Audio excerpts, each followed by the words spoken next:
नीट परीक्षांमध्ये जो घोटाळा झाला, पेपर फुटीचा प्रकार झाला, त्यानंतर मोठेगावकर सर यांना अटक करण्यात आली. त्यानंतर कोल्हापूरच्या बसंत बहार परिसरामधला जे RCCचं त्यांचं जे कार्यालय आहे, कोचिंग क्लासेसचं कार्यालय आहे, त्यामध्ये युवक जे UBT जे कार्यकर्ते आहेत त्यांनी मात्र या ठिकाणी तोडफोड आणि बोर्डची तोडफोड केली असेल किंवा त्या ठिकाणी काळं फासलं असेल. माझ्यासोबत या आंदोलनकर्ते आहेत. काय नेमकं सांगाल? काय खरं तर विद्यार्थ्यांची जीवाशी खेळणारा नालायक मोठेगावकर आणि जो कुलकर्णी यांना CBIनं ताब्यात घेतलं आहे. अनेक विद्यार्थ्यांनी या प्रकरणात आत्महत्या केल्या आहेत. खरं तर भर चौकात ह्या लोकांना फाशी दिली पाहिजे आणि नागडं करून मारलं पाहिजे, नागडं करून. कारण सरकार काय करते, सरकार एवढी मोठा घोटाळा होतो ही पहिली वेळ नाही आहे. बऱ्याच वेळा विद्यार्थ्यांचे पेपर फुटले आहेत. वर्षानुवर्ष जे पोरं अभ्यास करतात त्यांनी काय बोंबलत बसायचं काय? येणारे डॉक्टर कीवरनं विश्वास उठला आहे लोकांचा. येणारे डॉक्टर कसे बनतील?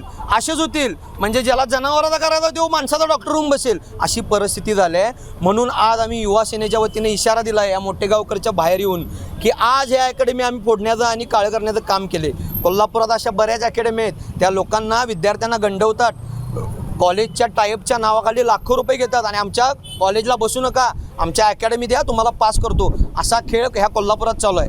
हा पॅटर्न आम्ही कोल्हापुरात राबवू देणार नाही. कोल्हापुरातल्या इथून पुढचं आमचं आंदोलन कोल्हापुरातल्या ज्या ज्या अकॅडमी आहेत त्या सगळ्या फोडल्याशिवाय आम्ही शांत बसणार. आज जे आंदोलन केलं यामध्ये काय काय तुम्ही ते इशारा दिलेला होता की अकॅडमी फोडणार, पुढचा टप्पा काय असणार तुमचा इथं?